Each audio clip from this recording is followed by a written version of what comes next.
In a small, quiet village, there was an old house.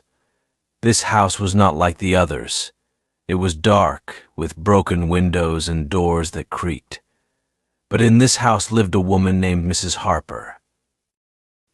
Mrs. Harper was an old lady with silver hair and soft, kind eyes. She always wore a long, white dress, and she walked slowly, as if every step was heavy. Mrs. Harper lived alone. Many years ago she had a son. His name was John. John was her only child, and she loved him more than anything in the world. When John was young, they were very happy. They laughed together, cooked together, and Mrs. Harper would sing him to sleep every night. Their house was full of warmth and love. But one day, when John was grown up, he told his mother that he had to leave. He wanted to go to the big city to work. He promised his mother he would come back soon. "I will be back before you know it," Mother John said with a smile. Mrs. Harper's heart was heavy, but she did not stop him. She kissed his forehead and waved goodbye as he walked away. Days turned into weeks, weeks into months, and months into years. But John did not return. Every day Mrs. Harper would wait by the window, hoping to see her son. She would prepare his favorite meals, thinking, "Maybe today John will come home." She would sit at the table with 2 plates, but only one was ever used. As the years passed, Mrs. Harper became sadder and quieter. The village people would sometimes see her walking alone in the garden, talking to herself. They would hear her soft voice calling, "John, where are you?" But John never answered. The villagers felt sorry for Mrs. Harper. They knew she was waiting for her son, but they also knew that John was never coming back.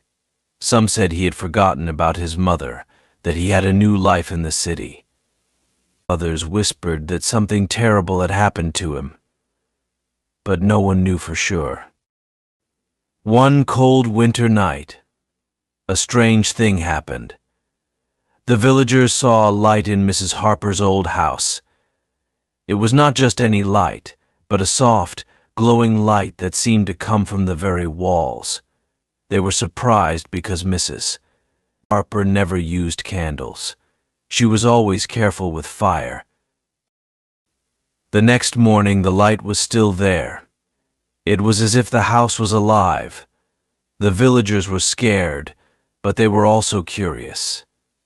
They decided to visit Mrs. Harper to see if she was all right. When they arrived at the house, they knocked on the door, but no one answered. They knocked again, louder this time, but still, there was no sound. The door creaked open on its own, and the villagers slowly walked inside. The house was cold and dark, except for the strange light. It seemed to come from the living room. The villagers followed the light and found Mrs. Harper sitting in her old chair by the window. Her eyes were closed, and she looked peaceful, but something was wrong. She was not moving.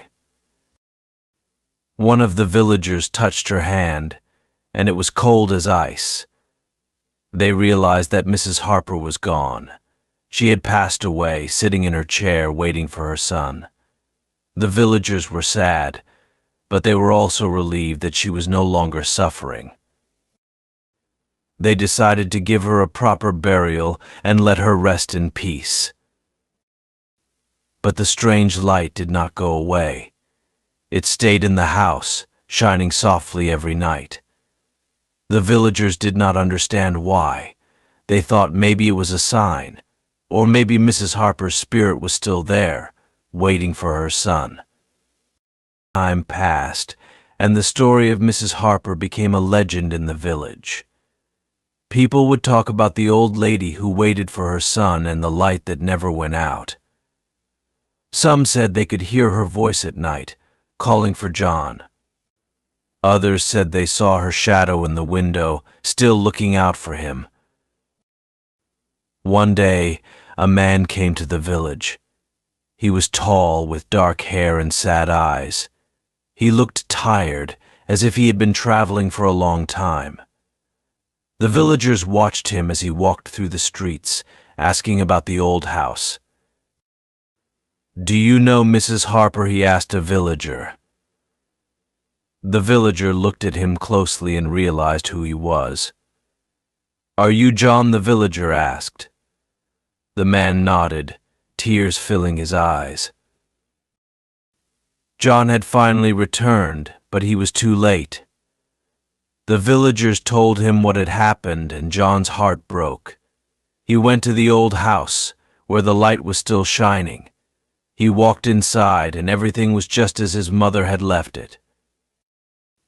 The 2 plates were still on the table, one unused, and the chair by the window was empty. John fell to his knees and cried. He cried for his mother, for the time they lost, and for the pain she must have felt waiting for him. He cried until he had no more tears left. As he cried, the light in the house grew brighter. It surrounded him, warm and comforting, as if his mother's arms were around him. John felt her presence, and he knew that she was still there, still waiting for him. "I'm sorry," Mother John whispered. "I'm so sorry I didn't come back sooner." The light seemed to flicker, as if answering him.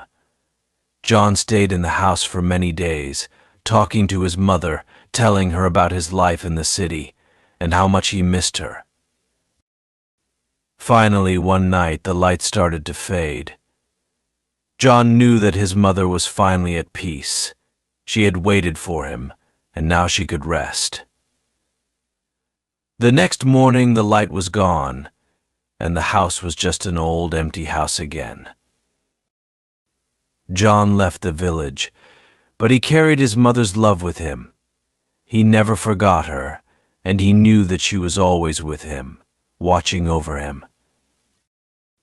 The villagers never saw the light again, but they remembered Mrs. Harper's story.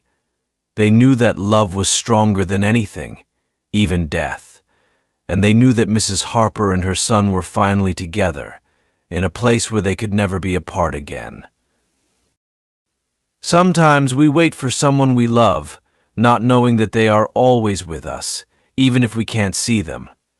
Love never truly leaves us, it stays in our hearts forever. Have you ever felt the presence of someone you love, even when they are not with you? Share your thoughts in the comments.